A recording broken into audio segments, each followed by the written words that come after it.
Assalamualaikum warahmatullahi wabarakatuh. Selamat pagi Bapak dan Ibu peserta webinar Quality Management selama dan setelah pandemi COVID-19. Bapak dan Ibu, bagaimana kabarnya semuanya? Ya, semoga baik-baik semua ya. Perkenalkan, saya Nurafni Altivia yang akan memandu kegiatan webinar ini.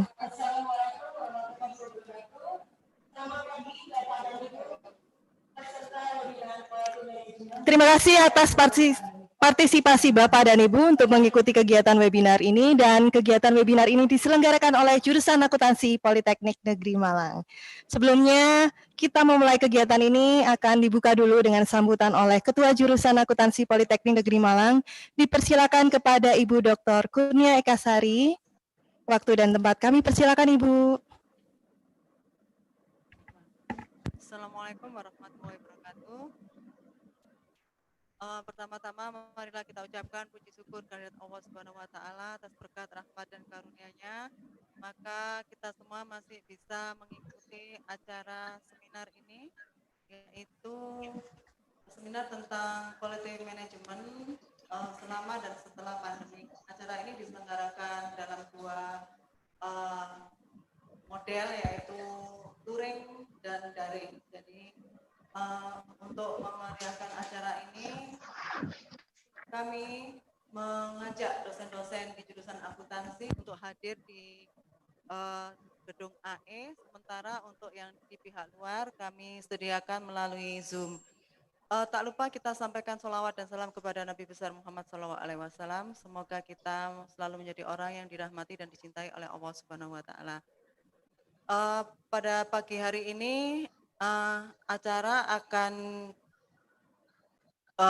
dipaparkan oleh dua narasumber kami, yaitu Bapak Ali dan Ibu Weni. Kedua-duanya adalah alumni jurusan Akuntansi Politeknik Negeri Malang, yang pada saat ini mereka berdua sudah menjadi orang yang besar, dalam arti sudah menjadi pejabat di perusahaan tempat mereka bekerja, dan mereka akan berbagi tentang pengetahuan tentang quality management selama dan setelah pandemi. Tidak berpanjang kata, dengan mengucapkan bismillahirrahmanirrahim, maka kegiatan seminar dan webinar pada pagi hari ini saya nyatakan dibuka. Bismillahirrahmanirrahim. Selamat berseminar dan webinar. Semoga semua ilmu yang akan dipaparkan tadi memberi manfaat kepada kita semua. Assalamualaikum warahmatullahi wabarakatuh. Waalaikumsalam warahmatullahi wabarakatuh. Ya, Bapak dan Ibu, itu tadi sambutan dari Ketua Jurusan kami. Kemudian saat ini sudah hadir dua narasumber di antara kita. Saya sapa dulu, yang pertama adalah Pak Ali. Pak Ali, selamat pagi. Pagi Pak Ali. Pak Ali ini sekarang posisinya ada di Malang. Kemudian yang kedua, narasumber kedua adalah Bu Weni. Bu Weni, bagaimana kabarnya? Bogor, hujan hari ini? Cerah, Bu. Cerah, alhamdulillah. Ya, Bapak dan Ibu sekalian, jadi pada kesempatan kali ini hadir dua narasumber yang sangat expert di bidangnya.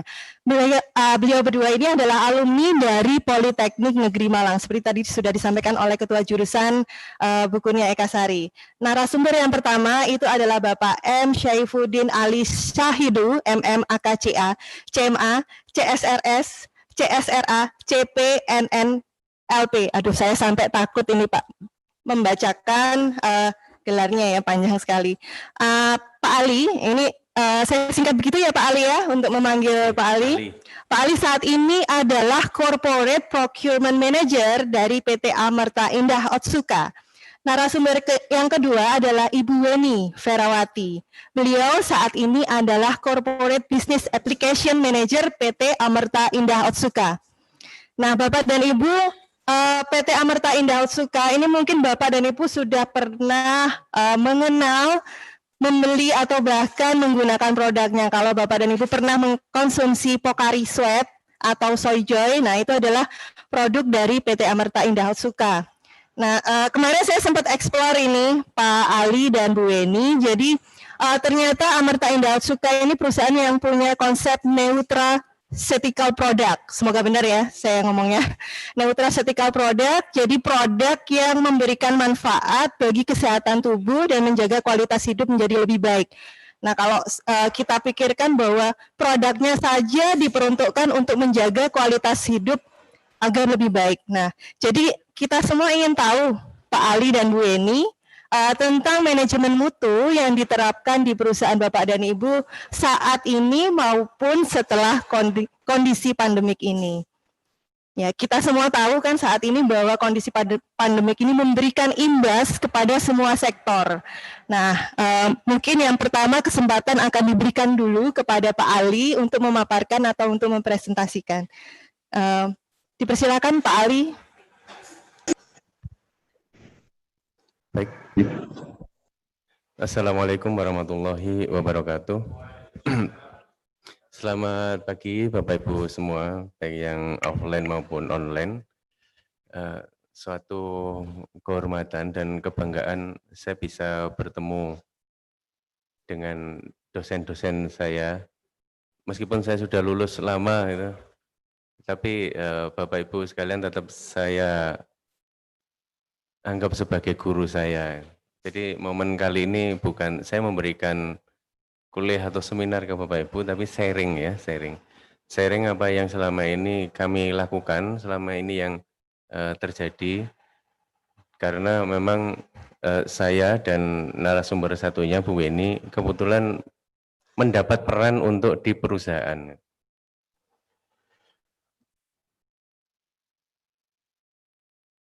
Oke, kami berdua saat ini masih bekerja di PT Amerta Indo Cuka.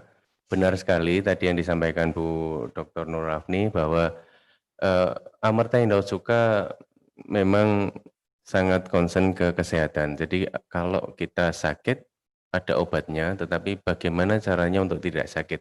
Nah itu yang kami ambil peran di situ. Nutraceutical, jadi nutrisi, tetapi kami menggunakan standar farmasi. Panggil saja saya Ali, singkat saja ya, mau panggil Dik, Nak juga boleh. Ya. Saya insya Allah masuk tahun 98 di sini, pas krisis moneter ya. Saya ingat sekali waktu itu masuknya digratiskan gitu. Alhamdulillah. Ya, masih di gedung sana. Gitu. Dan di luar aktiviti ini, saya juga berusaha untuk bermanfaat untuk sosial. Saya juga aktif di lembaga Amil Zakat, baik di tingkat provinsi maupun di nasional. Dan ada audit juga di Lasismu, saya sebagai koordinator di tingkat nasional dan ketua tim audit di Jawa Timur. Oke, tidak berpanjang lebar. Saat ini saya handle corporate procurement manager. Jadi procurement tidak perlu saya paparkan. Sebelumnya saya dipercaya untuk menghandle finance and accounting ya. Oke, di awal ini yang selalu menjadi pegangan saya, bahwa dalam kondisi apapun, termasuk saat ini pandemik yang dikatakan krisis, saya selalu pegang hal ini bahwa John F. Kennedy dia bilang bahwa krisis itu kalau dipisah terdiri dari dua kata. Gitu. Mohon jangan tanya ke saya tulisan huruf Cinanya bagaimana, karena saya pun juga nggak tahu. Tetapi di situ dia ada danger dan opportunity. Nah, ini kayaknya dulu sakti banget yang menciptakan kata-kata krisis. Sehingga di dalam suatu musibah itu pasti akan ada hikmah ya, kalau selama ini kita ngaji. Nah ini yang bagaimana caranya kita harus bisa memanfaatkan pandemik ini menjadi sesuatu yang sangat positif untuk improvement kita ke depan dan untuk bagaimana caranya kita memenangkan pasar. Dan Toyota yang kita kenal juga ini kita harus cepat ya, harus cepat. Kita memang berubah, tetapi nanti akan saya paparkan juga bagaimana langkah-langkah itu yang kita ambil, kuncinya juga harus cepat. Karena kalau tidak cepat, berarti nanti perubahan itu akan mendahului apa yang kita lakukan. Oke Bapak Ibu, sekilas mungkin Bapak Ibu kalau melihat yang merah-merah belum begitu jelas, itu merah-merah apa gitu. Waktu saya tanya anak saya, ini gambar apa nak? Kok kayak kutu ya Pak ya? Kayak kutu. Nah, Di procurement memang kita harus berusaha dan mau untuk melihat kondisi global, termasuk apa yang terjadi di luar sana. Pada saat kita membaca berita bahwa di Amerika tingkat kasusnya mencapai 1 juta dan dia tertinggi dari negara-negara lain, maka apa yang harus dilakukan terkait sama quality management? Itu kita juga harus berpikir. Pada saat kita mendengar berita di Cina sudah mulai banyak meninggal, maka perusahaan harus bergerak cepat. Nah, gambar yang merah-merah ini Bapak Ibu, ini adalah foto real dari satelit. Ini adalah kapal tanker yang menyimpan minyak bumi. Jadi ini berita tanggal 8 Mei kemarin, dan ini memang saya sampaikan di internal perusahaan karena pada saat itu saya khususnya harus mengambil keputusan cepat dengan kondisi ini. Kapal tanker ini merah artinya dia penuh. Jadi kilang minyak itu, di kilang minyaknya dia ada tempat, ada storage menyimpan minyak bumi. Itu penuh. Disimpanlah di kapal-kapal tanker. Dan semua kapal tanker yang ada di dunia juga penuh. Juga penuh. Apa yang terjadi?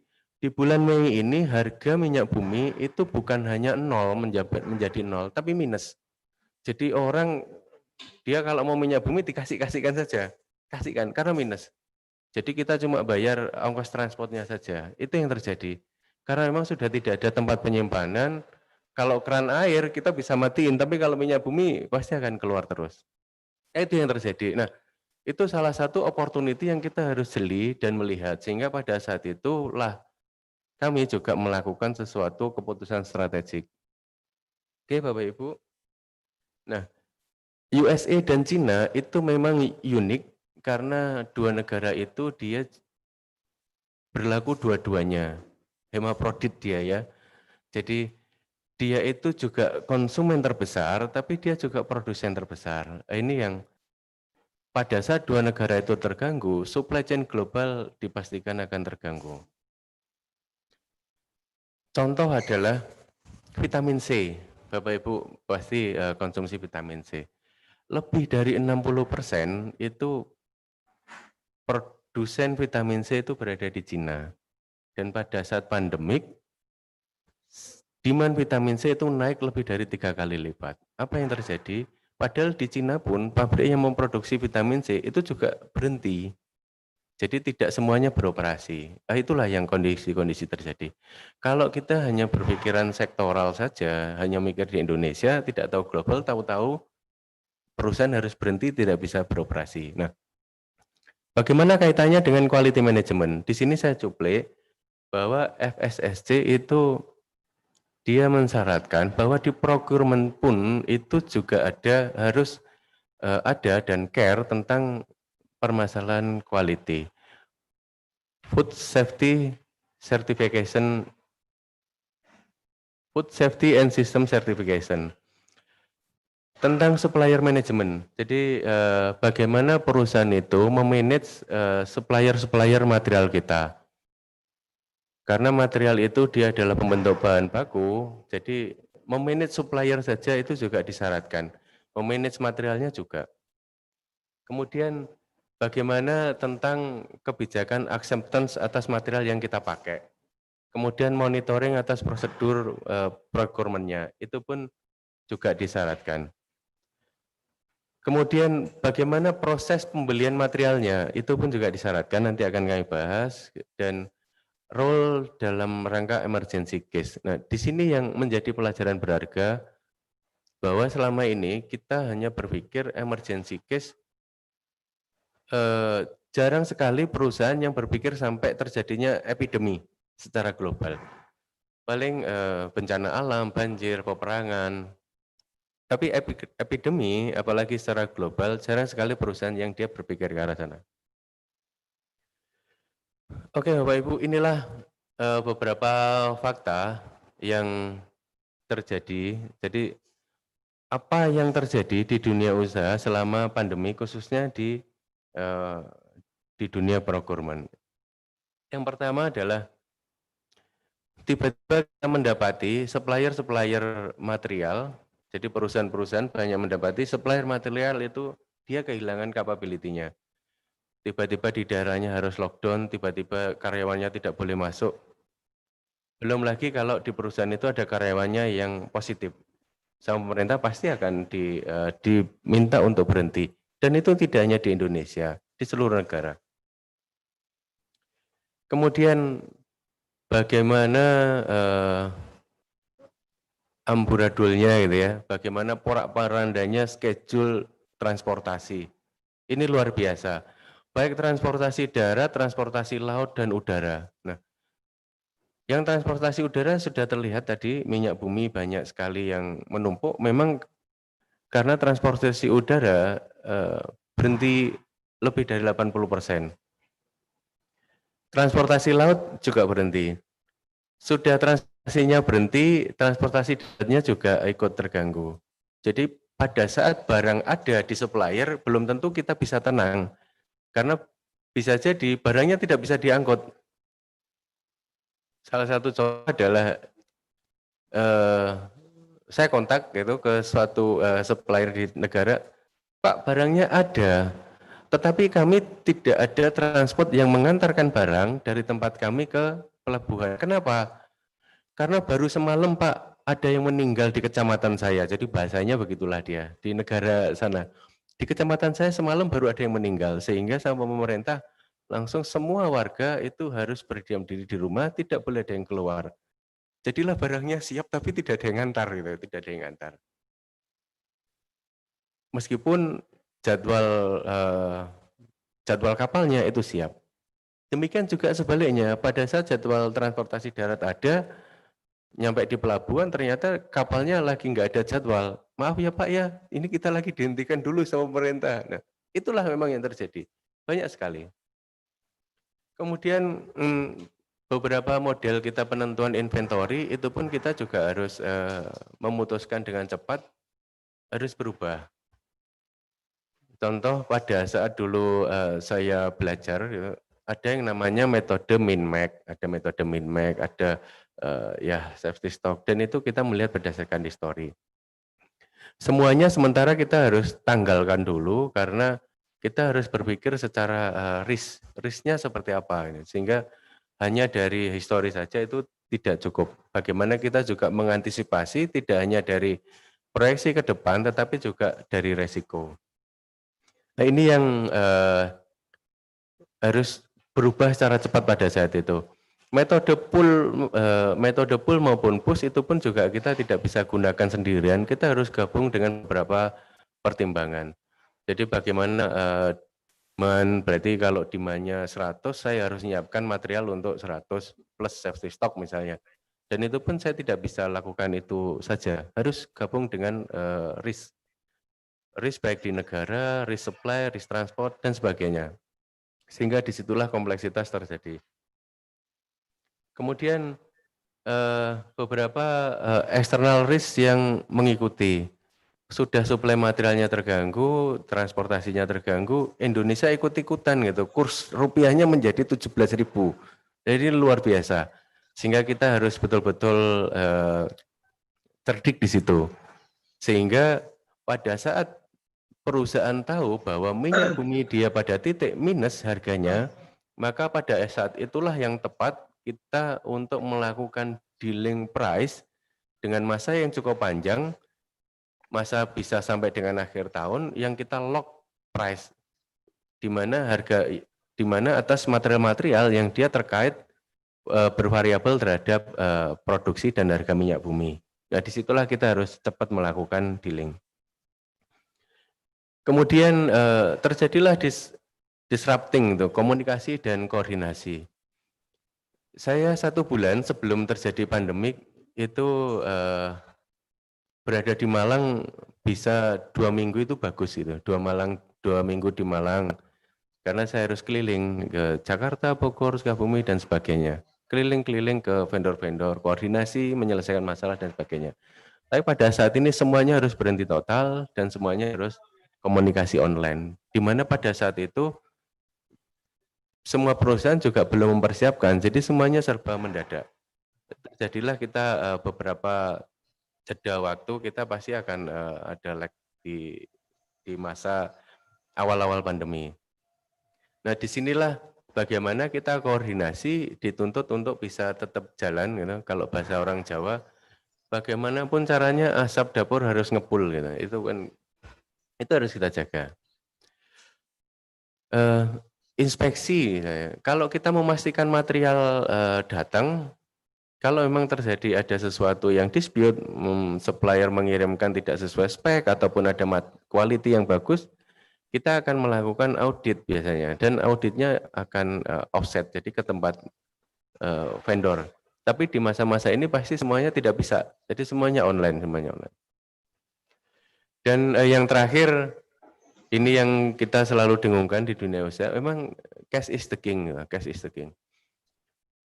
Kita ngomong begitu banyak, kita mau dealing price, pada saat harga minyak bumi turun sampai dengan akhir tahun, kita mau datengin stok biar aman, kita mau mendekatkan material ke tempat pabrik kita, ujung-ujungnya kita punya duit apa tidak kita untuk melakukan itu semua. Sehingga beberapa perusahaan pun meskipun dia jangka pendek tidak ada demand, tetapi jangka panjang ada demand, tetap berhitung dengan cash flow. Dan yang saya dengar pun, bank-bank pun juga dia mengambil langkah yang sama, sementara pemberian kredit baru itu sangat dibatasi. Pemberian kredit baru dibatasi, justru memberikan kesempatan untuk para profesional untuk melakukan penundaan pembayaran. Nah, ini yang sehingga liquidity pada saat awal terjadinya pandemik untuk perusahaan yang liquidity-nya bagus, ditunjang juga dengan demand yang bagus, dia akan bisa survive. Oke Bapak Ibu, kalau boleh saya bagi, jadi ini bukan teori ilmiah, ini teori versi ala-ala gitu ya, versi ala-ala dengan Bapak Ibu dokter sekalian. Kalau saya pisahkan menjadi 3 tahap, jadi tahap awal terjadinya bagaimana sikap kita reaksi cepat, dan bagaimana kita nanti tahap kedua adalah beradaptasi, dan bagaimana tahap ketiga nanti pada saat semacam vaksinnya sudah ditemukan, tetapi perusahaan ini dia bisa leap. Oke, tadi di awal sudah saya sampaikan, pada saat awal-awal terjadi, ya sebagai seorang procurement kita harus memiliki end-to-end visibility, jadi semacam mercusuar. Kita harus langsung melihat semua negara yang terjangkit, dan itu luar biasa. Pada saat kita melihat awal-awal terjadi di Cina, belum terjadi di Indonesia, kita harus sudah siap-siap. Di Cina belum selesai, melebarlah ke Korea. Kita harus melihat lagi. Kira-kira terganggu nggak perusahaan saya kalau Korea terjadi lockdown?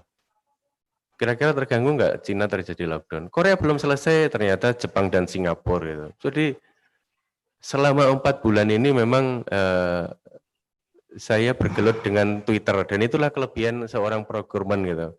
Kalau teman-teman dari departemen lain mungkin kalau lihat Twitter gitu mungkin dikira mainan gitu. Tapi kalau procurement memang harus melek berita dunia. Jadi kita selalu update setiap hari. Apa yang terjadi dan potensi apa yang nanti akan terjadi. Jadi memang selalu end-to-end visibility sampai dengan sekarang pun ya. Kemudian karena juga terbatas kita ketemu offset, maka koordinasi harus lebih dekat. Semuanya kita harus potret. Mana material yang bisa di-reschedule, bisa datang dipercepat, kita combine juga dengan capacity. Kalau capacity tidak cukup bagaimana ya, kita harus carikan solusi. Ada banyak sekali alternatif. Apakah kita perlu suatu material itu kita lock order quantity? Tentunya iya, tetapi tidak semua. Apakah kita perlu lock price? Tentunya iya, tapi tidak semua juga. Ya kita harus pilih dan pilih. Karena juga kalau procurement hanya bisa nge-lock quantity, nge-lock price, ya enak gitu ya. Mungkin bagi perusahaan, ya itu memang tugas Anda. Makanya dijadikanlah procurement gitu untuk memikirkan. Gitu. Dan pada saat pandemi, kami pun juga memilih untuk menyiapkan strategi stock absorber gitu.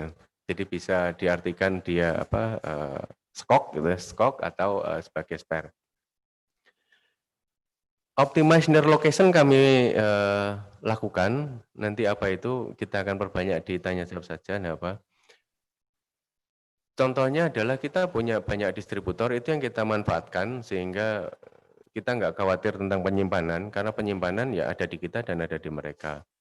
Kemudian kita harus pilah dan pilih secara cepat juga mana material yang dia merupakan key dalam produk kita. Dan yang mana yang kita putuskan harus mendapatkan buffer. Itu pun periode buffernya pun juga berbeda-beda. Beberapa kategori kita juga pakai. Stok high risk region. Contoh yang tadi data di awal disampaikan, dengan Amerika case-nya tertinggi 1 juta case baru, maka Amerika masuk dalam kategori region yang high risk.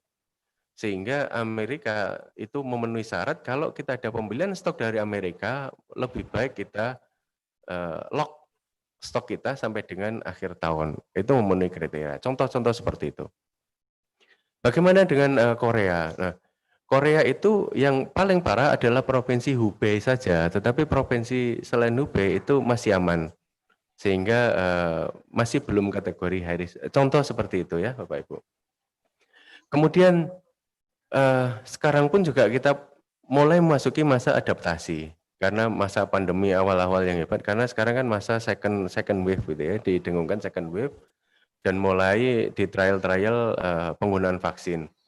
Tentunya di adapting ini kita juga harus bergerak cepat. Apa yang bisa dilakukan oleh suatu perusahaan? Perusahaan bisa melakukan penentuan prioritas ulang atas beberapa key faktornya dia. Jadi kalau selama ini kita dengar ada production plan dan inventory control, di mana dia hanya berkutat ke scheduling, maka di sini nanti visibility-nya harus end-to-end. Bagaimana bisa delivering. Jadi disitulah mindset-nya pun juga harus dirubah. Ya. Kemudian output variability ke risk variability. Ini yang kita juga harus beradaptasi. Sebagaimana tadi, karena resiko wabah itu bisa terjadi dan itu bisa tiba-tiba. Sekali terjadi, impact-nya akan luas. Yang tadi saya sampaikan metode pull method, kalau kita secara konvensional berpikirnya adalah, kalau saya menghitung rencana produksi dan pembelian material hanya berdasarkan demand dan kebutuhan sales, maka pada saat pensuplai itu dia terjadi resiko, maka tetap saja salesnya tidak bisa terpenuhi. Gitu. Sehingga kita harus balance. Ada kebutuhan sales, ada kebutuhan material yang mau dipakai, tetapi apakah material yang dibutuhkan dipakai ini bisa terpenuhi semua? Ini yang kita juga pertimbangkan. Maka faktor risk selalu kita harus pertimbangkan dalam pembuatan schedule. Kemudian kita perlu juga redeterminasi tentang stok material. Min-mark yang banyak perusahaan pakai, kemudian penentuan safety stock itu mereka banyak sekali, kalau saya sharing sama teman-teman, banyak sekali mereka melihat history itu. Jadi history tahun kemarin berapa, ditambah proyeksi kenaikan tahun ini 5%, maka oke aman lah dengan lead time sekian. Jadi konvensional menurut saya, konvensional. Sehingga ini kita harus rubah. Menjadi kita harus pertimbangkan proyeksi juga, proyeksi. Bagaimana kalau tiba-tiba terjadi penurunan demand yang tinggi, contoh di masa pandemi, atau mungkin sebaliknya, karena di pandemi ini tidak semua barang itu mengalami penurunan sales, tetapi ada item-item tertentu justru demand-nya naik pesat, bisa sampai 3 kali. Nah, kita juga harus pertimbangkan. Bagaimana kesiapan kita kalau terjadi penurunan begitu hebat atau peningkatan yang begitu cepat? Bagaimana kita caranya tidak kehilangan tidak kehilangan opportunity itu. Kemudian kita juga tadi harus merubah mindset dari capability ke business risk. Sekali lagi risk lagi. Ini kita selalu pertimbangkan dalam setiap kali kita melakukan perhitungan. Kemudian berikutnya sourcing. sourcing kita harus memperluas lagi cara berpikir kita. Kalau yang konvensional kita jangan single supplier, tapi ada lebih dari 2 supplier gitu. Asalkan suppliernya berbeda, berarti itu kita aman. Belum tentu Bapak Ibu. Contoh misalnya, saya beli barang dari vendor A di Indonesia, kemudian saya cari alternatif. Saya beli barang dari vendor B. Kalau saya sudah merasa aman, maka saya salah. Saya harus masuk lebih dalam lagi. Vendor A, kamu bikin sendiri atau ada manufaktur lain? Kalau dia ternyata impor juga dari manufaktur D, dan ternyata vendor saya B juga impor dari manufaktur D, maka sebetulnya saya masih menerima resiko yang sama. Jadi satu manufaktur cuman beda distributor. Nah, itu yang perusahaan harus jeli. Bagaimana kita mencari sourcing itu tidak hanya sekedar dari segi legalitas, asalkan saya mempunyai 2 vendor yang berbeda. Tetapi sourcing originalnya ini apakah sama? Kalau sama, ya berarti kita harus mendefinisikan ulang, mencari lagi. Kemudian, oke Pak, kita manufakturnya sudah berbeda, tetapi sama-sama dari provinsi Hubei misalnya. Sama juga resiko. Pada saat di situ terjadi naudzubillah, tidak mendoakan sana, apakah itu terjadi bencana, apakah itu terjadi pandemik, maka resikonya itu juga akan sama. Sehingga disinilah bagaimana seorang procurement itu harus mencari alternatif dengan separasi geografik juga. Di samping dia berbeda manufaktur, tetapi geografi harus dipisahkan. Sampai level apa? Sebaiknya minimal level provinsi, kalau bisa level negara. Di negara yang sama dan di provinsi sama, sebaiknya harus mempertimbangkan untuk cari sourcing yang lain. Contoh, sama-sama Jawa Timur itu. Nah, itu lebih baik cari yang provinsi lain, atau pulau lain, atau negara lain. Itu akan lebih aman. Oke, kemudian dengan demikian increase demand sensing kita gitu, itu juga harus kita tingkatkan. Contoh, pada saat awal-awal pandemi, berita sudah beredar bahwa untuk meningkatkan imun kita harus konsumsi banyak vitamin C. Sehingga perusahaan-perusahaan yang dia produknya banyak mengandung vitamin C yang dia dibutuhkan oleh banyak orang, pada saat itulah dia bisa menangkap ini, sehingga dia harus mulai mempertimbangkan meskipun belum ada PO, meskipun belum ada proyeksi sales yang jelas, tetapi potensi itu harus kita tangkap. Bagaimana kita bisa secure untuk stok kalau nanti terjadi demand yang naik lebih dari 3 kali lipat gitu, dan itu terjadi. Kemudian holistic update tentang risk of supply. Nanti juga akan saya sampaikan bagaimana contoh kita memetakan risk of supply. Nah, di sini kita tidak hanya bicara tentang isu politik, isu gempa bumi, tetapi pandemik pun juga kita harus mulai masukkan. Manajemen risk, market risk, ya. Semuanya harus kita pertimbangkan. Terus kemudian bagaimana nanti kalau saat pandemi sudah selesai, apakah perusahaan akan sudah aman? Tentu tidak, karena tatanan hidup baru pasti akan berlaku gitu. Dengan kondisi contoh koordinasi komunikasi terganggu, maka apa yang terjadi? Yang terganggu adalah ketemu fisik, tetapi komunikasi dan koordinasi harus tetap jalan. Sehingga bagaimana perusahaan itu dia punya jalan agar semuanya masih bisa berjalan. Punya jalan untuk berjalan. Nah, e-procurement itu salah satu hal yang bagi perusahaan nanti yang terlambat, dia bisa terlambat juga mengikuti perubahan. Karena bagaimana hebatnya e-procurement itu, bagaimana kalau kita nanti punya kontingensi inventory strategi, mendekatkan inventory ke lokasi perusahaan itu banyak sekali cara. Tidak harus perusahaan membesarkan stok atau menambah liquidity, menambah cash untuk membeli material, tidak. Tetapi banyak sekali cara di situ. Oke, Bapak Ibu, saya share di sini contoh mitigasi resiko ya, mitigasi resiko. Perusahaan-perusahaan yang lain juga dapat menggunakan hal ini. Yang sebelah kiri itu kami ambil dari teorinya Kralchik gitu ya. Jadi dibagi dua, bagaimana yang impact terhadap profit dan resiko supply. Yang sebelah kanan itu adalah terjemahan. Jadi bagaimana kita menggunakan tabel Kralchik ini untuk bisa diimplementasikan di perusahaan. Contoh yang bisa dipakai adalah sebelah kanan, maka kita modif yang horizontal itu adalah dampak finansial, yang ke atas adalah bagaimana peluang itu untuk terjadi. Dan itu kita harus memberikan skor. Jadi scoring ada, pada saat semua hal itu kita masukkan, nanti akan ketemu, oh ternyata si supplier X, dia masuk kategori high. Sangat resiko. Pada saat nanti pemetaan sudah terjadi, maka yang berwarna merah itu perusahaan harus segera melakukan action di masa adaptasi ini.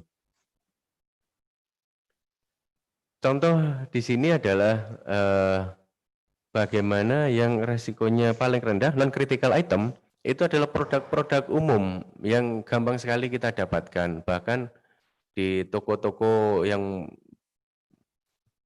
di tempat kita juga banyak, misalnya yang contoh sederhana Moorbaut, itu barang yang umum sekali ya. Tang dan sebagainya. Kemudian masuk sebagai leverage item, profit impact-nya tinggi tetapi resikonya rendah. Barang komoditi yang gampang diganti dan ada beberapa supplier. Nah ini kita bagaimana strateginya, kita bisa meningkatkan posisi tawar kita.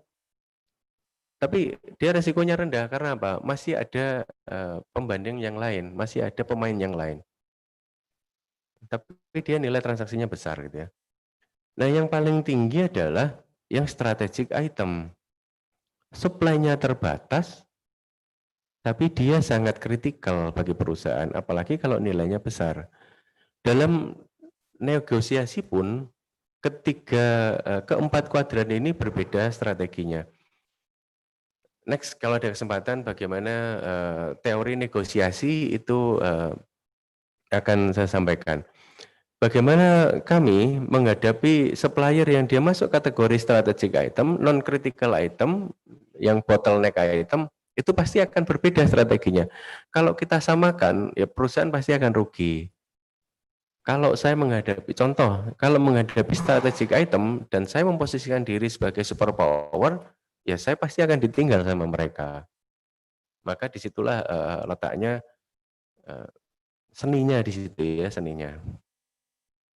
Mungkin disitulah salah satu reason kenapa saya harus mengambil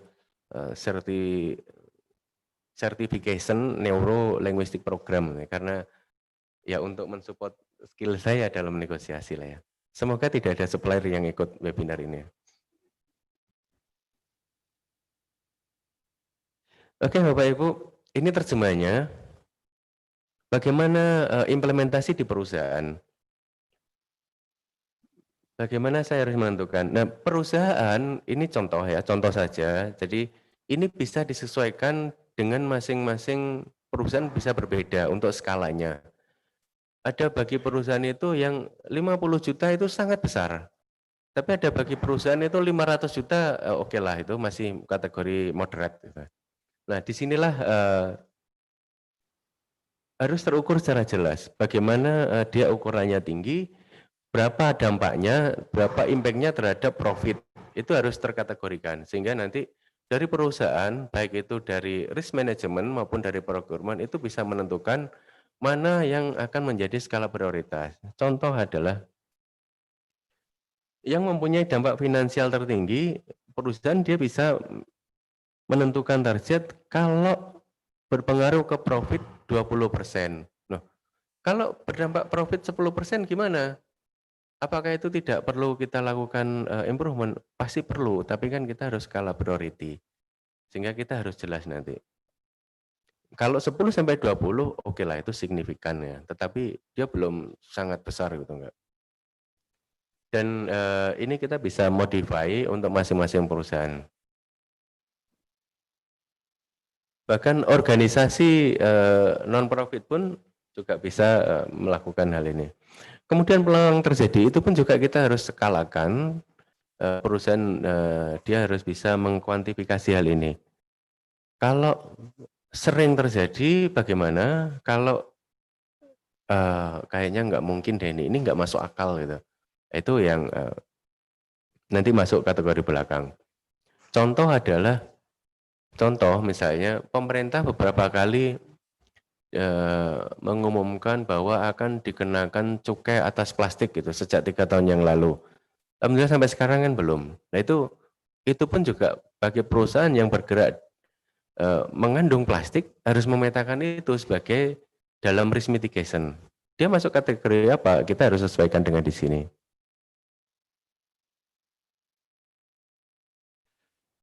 Bapak Ibu sekalian, ini contoh yang bisa kita lakukan, bagaimana kita meregionalkan supply chain kita. Tadi yang dari yang flow-nya global, dari seluruh dunia masuk, kita regionalkan. Ini adalah contoh visualisasinya, bagaimana dari banyak sekali manufaktur, kita bisa punya satu vendor kolaborator. Jadi kita sebut saja dia vendor kolaborator. Dari vendor kolaborator ini, inilah nanti dia yang akan mensuplai ke perusahaan, ke user. Bagaimana secara komparasinya, bagaimana secara fairness-nya? Fairness-nya akan terjaga karena vendor kolaborator ini, dia nanti juga akan membandingkan dari manufaktur yang lain. Kontainer di bawah itu Bapak Ibu, kontainer di bawah itu adalah contoh yang sekarang sedang marak, sedang mulai menanjak ngehit karena adanya kebutuhan regionalized supply chain. Jadi containerized ini bisa dimanfaatkan oleh perusahaan. Di dalam kontainer ini isinya adalah bisa spare part ataupun supplies kebutuhan perusahaan. Jadi ini milik, anggap aja ini kita sebut dia supplier. Supplier itu dia menaruh kontainer di perusahaan. Supplies maupun part yang dibutuhkan oleh perusahaan, semuanya sudah disediakan di kontainer. Itu milik siapa? Itu milik supplier. Tempatnya di mana? Tempatnya di perusahaan. Satu, sisi cash flow saya aman. Saya tidak perlu keluar uang untuk membeli, untuk berjaga-jaga. Kenapa harus ditempatkan di situ? Pada saat perusahaan dia butuh, perusahaan bisa langsung ngambil di kontainer itu. Langsung ngambil. Punya akses, diberikan akses. Loh Pak, lah nambah tenaga kerja, kita by IT. Nanti akan banyak hal dibahas sama Bu Weni. Tidak ada yang tidak mungkin di IT. Jadi, bahkan karyawan produksi pelaksana pun, dia bisa masuk ke kontainer dengan RFID. Nanti akan teridentifikasi siapa yang masuk di situ. Kemudian semua inventory yang ada di kontainer semuanya dipasang RFID. Sehingga pada saat barang yang ada di kontainer itu keluar akan terdetek berapa banyak yang dibawa keluar dan itu atas barang apa. Akan terdetek juga. Di samping ada CCTV. Keuntungannya apa? Pada saat perusahaan butuh, pada saat itu barang ada. Tapi saya nggak keluar uang misalnya. Saya nggak keluar uang. Dan saya nggak nambah orang. Saya nggak nambah orang. Terus bagaimana nanti yang stok? Ini barang milik supplier. Jadi nanti supplier yang akan melakukan stok opnam. Supplier akan melakukan stok opnam. Di akhir periode kita bisa cross check. Versimu berapa? Yang saya konsum berapa? Oke, ada selisih, kita cek. Kok ada selisih? Siapa yang ngambil nggak bilang-bilang misalnya? Misal. Contoh. Jadi banyak sekali manfaat. Manfaat bagi supplier apa Pak? Manfaat bagi supplier banyak. Dia ada kepastian penghasilan. Dengan dia menempatkan kontainer ini di perusahaan, maka perusahaan dia akan mengkonsumsi barangnya dia. Nggak pakai lirak-lirik gitu. Meskipun ada yang lebih cantik, wah ini aja lebih dekat lah. Ya, ini aja yang lebih dekat. Jadi perusahaan pun dia akan dapat kepastian income, perusahaan pun dia akan dapat kepastian running karena inventory ada. Cash flow saya tidak perlu spending yang lebih banyak. Ini contoh, ya contoh. Perusahaan lain pun juga bisa mempertimbangkan ini. Jadi ini kita sebut sebagai advance consignment karena barangnya bukan milik perusahaan, tapi dia milik perusahaan. Advance karena kita memanfaatkan teknologi IT. Yang di sampingnya adalah ini Polynema saya yakin punya mesin CNC ya, sama 3D scanner. Tetapi ini trennya adalah perusahaan-perusahaan sudah mulai melirik hal ini. Karena apa Bapak Ibu? Banyak perusahaan itu yang mesin-mesinnya itu dari luar negeri. Dan saya hakul yakin mesin-mesinnya mungkin lebih dari 50% perusahaan itu mesinnya impor. Kalau mesinnya impor, maka partnya pun disuplai dari mereka, dari luar negeri. Sehingga pada saat perusahaan butuh, maka itu harus impor partnya itu. Kalau importnya dari Singapura, mungkin saya bisa terbang aja, saya bawa. Tapi kalau dari Eropa, USA, dan itu pasti butuh waktu yang panjang. Kalau mau pakai air freight pun, Amerika ke Indonesia kan tidak ada yang langsung, harus transit. Jadi kalau saat ini saya butuh, saya harus bersabar, mungkin 1 minggu lagi atau 3 hari lagi lah paling cepat itu baru nyampe. Kalau 3 hari kita berhitung opportunity profit, opportunity sales, ya itu pasti sudah sangat tinggi. Sangat tinggi, kita harus memikirkannya sampai di sana. Apa yang bisa dilakukan perusahaan adalah harus ada kemandirian, kita bisa menyediakan part-part tersebut. Tetapi Bapak Ibu perlu tahu, menginstalasi fasilitas 3D printer sama scanner ini 4 miliar tidak cukup. 4 miliar tidak cukup. Dan itu high gain tetapi high risk. Duitnya juga perlu banyak gitu, duitnya perlu banyak. Nah, disinilah harus cerdik-cerdiknya seorang procurement bagaimana melihat celah ini dan menjalankan sama-sama halnya dengan advance consignment. Bagaimana kita dapat gain tapi nggak keluar duit gitu. Dan ada caranya juga, Beberapa workshop di Indonesia atau mungkin di negara tetangga kita, dia sudah memiliki fasilitas yang canggih.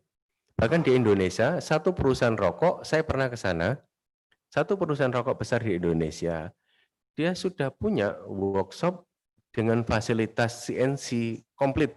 Jadi ada 8 aksis, ada 4 aksis, ya tertinggi 8 aksis ya.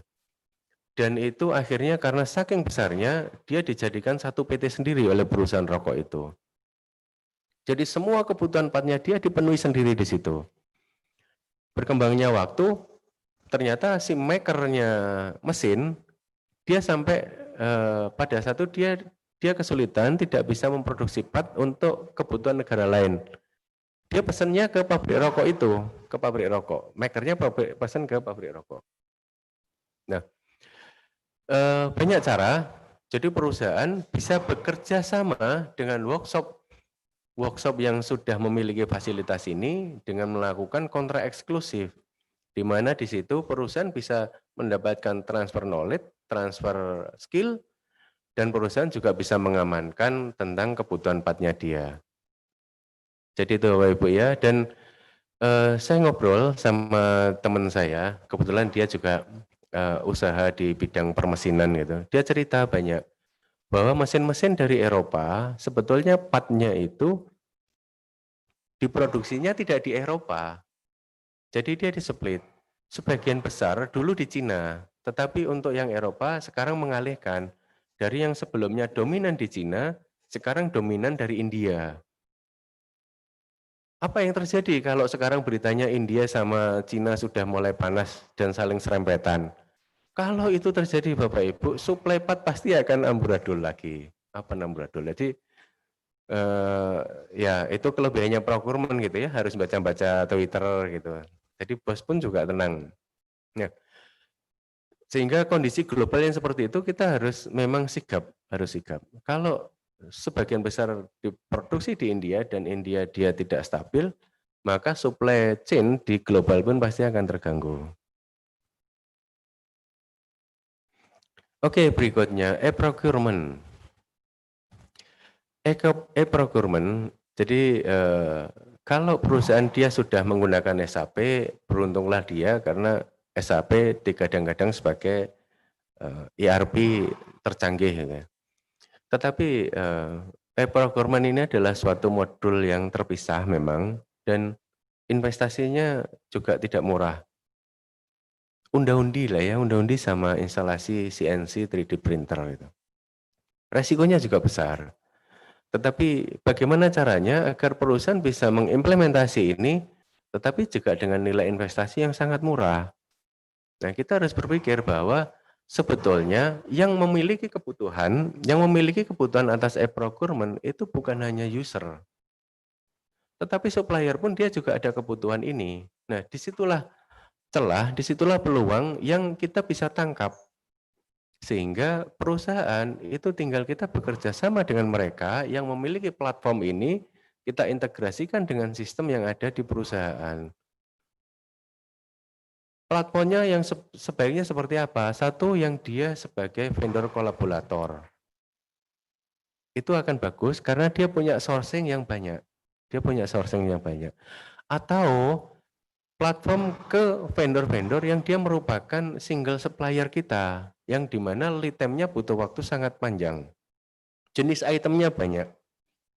Karena kalau kita nanti di praktek, itu banyak sekali loophole di situ, loophole. Contoh misalnya, user itu dari pelaksana, dia butuh barang. Dia ngelihat, oke, ditulislah di sistem. Saya butuh obeng pipih gitu, obeng pipih warna merah. Tapi jangan salah, obeng pipih itu kan banyak, mau ukuran berapa gitu. Terus kemudian panjang gagangnya berapa, itu banyak sekali. Sehingga dari user dia masuk ke procurement misalnya, itu nulisnya dia bisa salah. Procurement nulisnya juga bisa ada faktor human error dan sebagainya. Dengan e-procurement semuanya kita bisa hilangkan karena flow-nya kita ganti. Dari sebelumnya user itu ke procurement, ini kita balik, user dia langsung ke vendor, dia melihat katalog, dia melihat part list, dia melihat source list di situ, dia akan langsung pilih. Secara sistem itu akan langsung masuk ke sistem PO, dari PO akan langsung kelempar ke punya supplier PO-nya, kemudian kirim barang, invoice-nya pun juga langsung terlempar ke sistem. Semuanya sistem. Resiko human error, mistyping tidak ada. Nah ini banyak perusahaan yang bisa mencoba ini, dan ini sangat bagus. Sangat bagus. Ini contoh yang didevelop oleh Buka Pengadaan. Saya tidak promosi ya, Buka Pengadaan. Yang tadi KL Book itu didevelop oleh kawan lama. Oke, Bapak Ibu sekalian, singkat sharing dari saya. Mohon maaf bila ada salah kata. Nanti kita sambung dengan diskusi. Terima kasih. Assalamualaikum warahmatullahi wabarakatuh. Waalaikumsalam warahmatullahi wabarakatuh.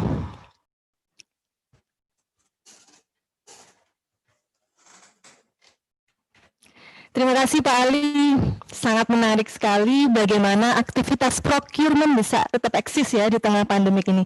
Tadi saya tertarik ada sebuah kutipan bahwa ternyata krisis itu punya dua makna, yaitu di satu sisi danger, di sisi yang lain itu adalah opportunity. Ya. Dan ternyata dalam hal ini ketika kita dalam kondisi krisis, kita istilahnya jangan panik.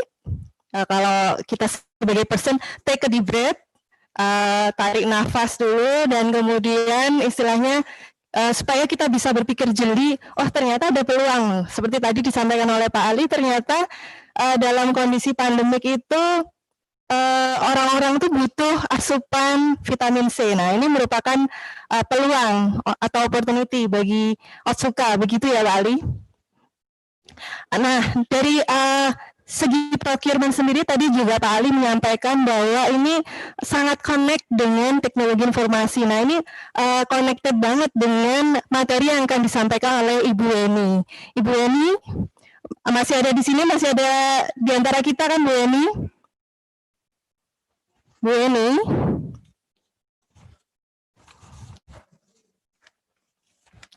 Tes Bu Eni? Bisa dengarkan suara saya Bu Eni?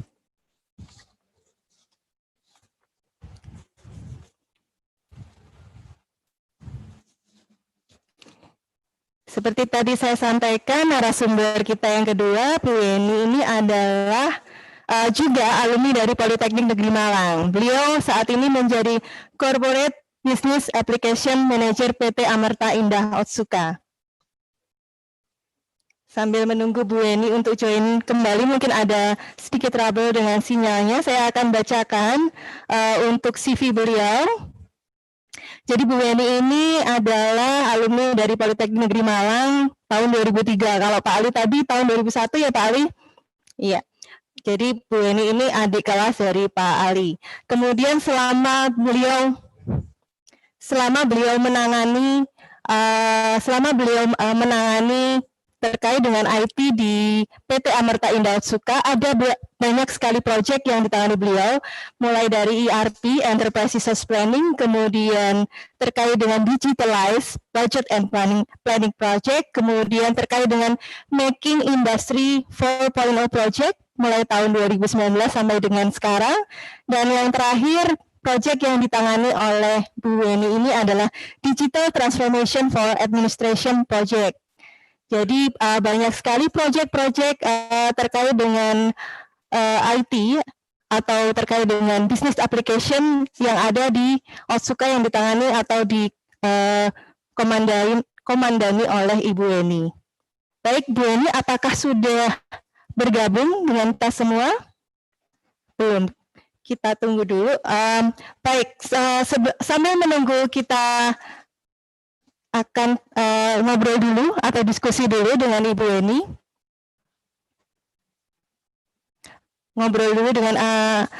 Kita ngobrol dulu Pak Ali ya, sambil menunggu Bu Eni join dulu ya. Oke, Pak Ali mungkin ada sedikit yang ingin saya tanyakan terkait dengan kondisi yang terjadi di Otsuka. Tadi Bapak menyampaikan ada 3 fase. Yang pertama itu adalah founding, kemudian adapting, kemudian racing. Kalau boleh kita tahu Pak, berapa lama fase founding di Amerta Indah Otsuka ini? Founding ini kan ibaratnya kalau kita kena krisis itu kayak dipukul sama palu gitu Pak ya. Ya, benar gitu Pak ya? Oke, mungkin bisa disampaikan berapa lama ini fase dari masing-masing ini? Bagaimana, seberapa cepat Otsuka ini bisa beradaptasi? Oke, baik Bu. Di Indonesia ini mulai heboh gitu ya, mulai heboh. Pandemi itu bulan Maret. Sehingga kalau saya sampaikan founding ini yang kita harus sudah lari cepat gitu, tapi harus lebih lari cepat lagi. Jadi ibaratnya sebelum Maret itu pun sebetulnya kami sudah melakukan langkah-langkah penanggulangan antisipasi karena di global sudah lari cepat gitu. Dan di Maret ternyata dikejar sama singa gitu, harus lebih cepat lagi. Nah, founding ini 3 bulan, Maret, April, Mei. Jadi bagaimana di situ susah tidur juga, itu susah tidur, saya harus pegang HP sehari semalam. Tiap hari saya melihat berita COVID di dunia. Jadi meskipun saya bukan warga Amerika, saya harus di Amerika gimana, di Cina seperti apa. Itu 3 bulan. Kemudian masa adapting ini proyeksinya sampai kapan? Sampai nanti mulai ditembungkannya vaksin, kira-kira begitulah ya. Karena kalau masih belum ada vaksin, kami berpikir kondisi ini masih belum stabil dan masih banyak sekali yang unpredict. Disitulah kita harus selalu siap untuk selalu beradaptasi dengan perubahan yang terjadi. Kalau nanti sudah ada vaksin dan semuanya sudah stabil, disitulah kita mulai bagaimana kita ke tatanan hidup yang baru itu. Begitu, Bu.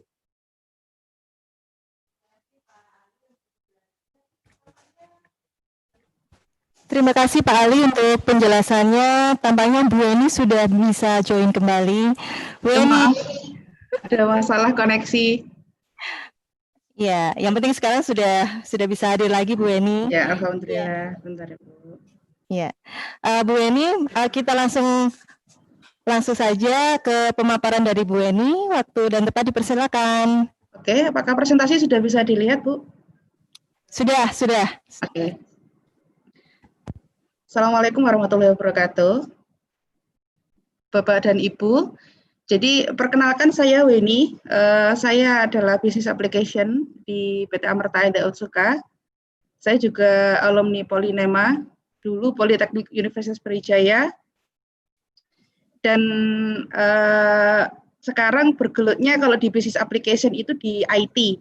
Jadi sedikit melenceng dari jurusan awal saya di akuntansi, karena sekarang penempatannya ada di IT, sudah sekitar 10 tahunan ya, saya ada di IT, jadi sudah tidak ada di accounting. Berbeda dengan, gimana Bu? Mungkin bisa slide-nya diperbesar di screen-nya. Oh iya. Bentar, Bu. Oke, sudah Bu. Oke, berbeda dengan Pak Ali Sahidu yang urusannya adalah urusan luar negeri kalau istilahnya. Kalau saya kebanyakan mengurusi di dalam negeri, di mana proyek-proyek internal perusahaan itu diminta untuk bisa disupport agar bisa go live secara on time. Nah, di sekarang ini yang kita jalankan adalah bagaimana bisa menjalankan dan menerapkan industri 4.0.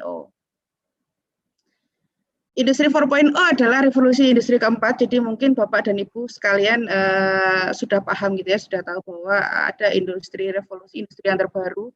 Sebenarnya ini adalah hanya istilah saja diciptakan oleh Jerman.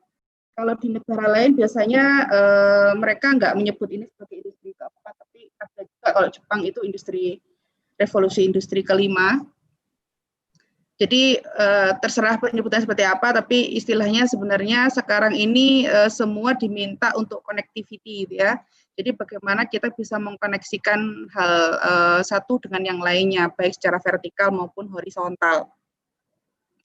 Kenapa saya angkat tema ini adalah karena secara kebetulan sekali, jadi sebelum terjadinya pandemi COVID-19, PT Amerta Indah Utsuka ini dijadikan perusahaan rekanan gitu ya, perusahaan yang dipilih oleh Kementerian Perindustrian untuk diberikan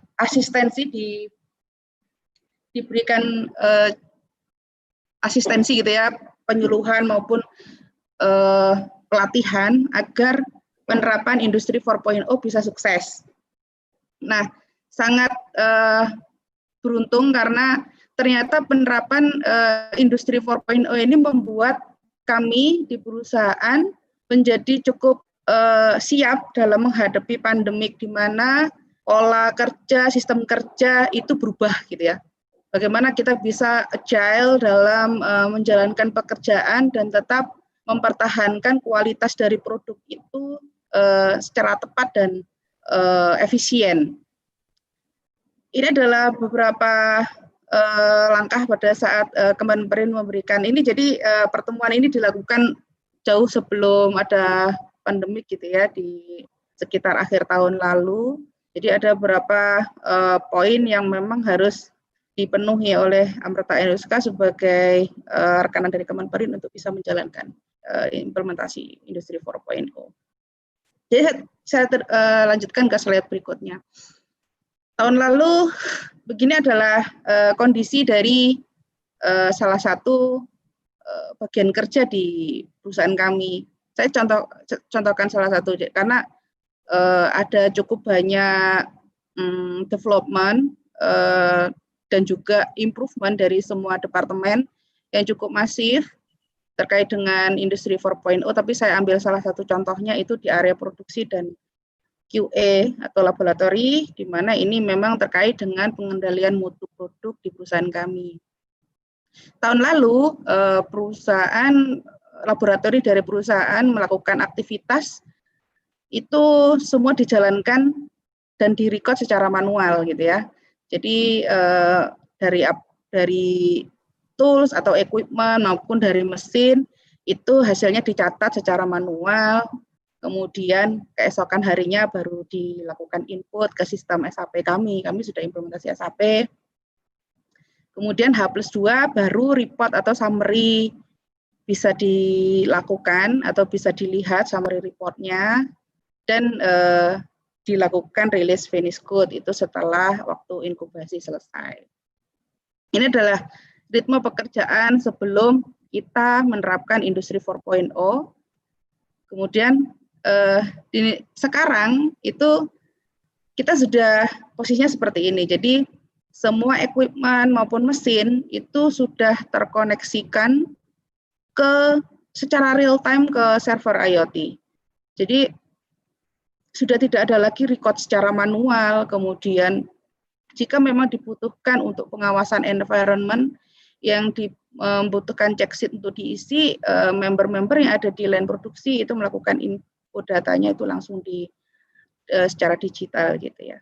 Nah, keuntungannya di sini adalah report yang kita dapatkan sudah real time gitu. Jadi tidak ada lagi summarize di akhir, kemudian baru diketahui ada masalah atau baru diketahui root cause-nya seperti apa. Itu tidak gitu ya. Jadi secara real time sistem sudah bisa membuktikan bahwa ini ada masalah di titik ini dan sudah dilakukan action seperti ini. Jadi sudah informasinya secara real time kita dapatkan, dan juga proses administrasi sudah kita hilangkan.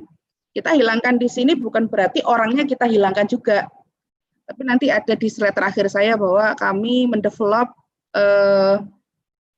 tim yang selama ini menjalankan rekap manual, input manual data ke sistem itu, mereka kita latih untuk bisa ke next step gitu ya, knowledge-nya kita upgrade. Kita namainya dengan project Digital People Transformation Project, jadi kerjasama dengan HCD dan semua departemen head di Amerta Indah Otsuka.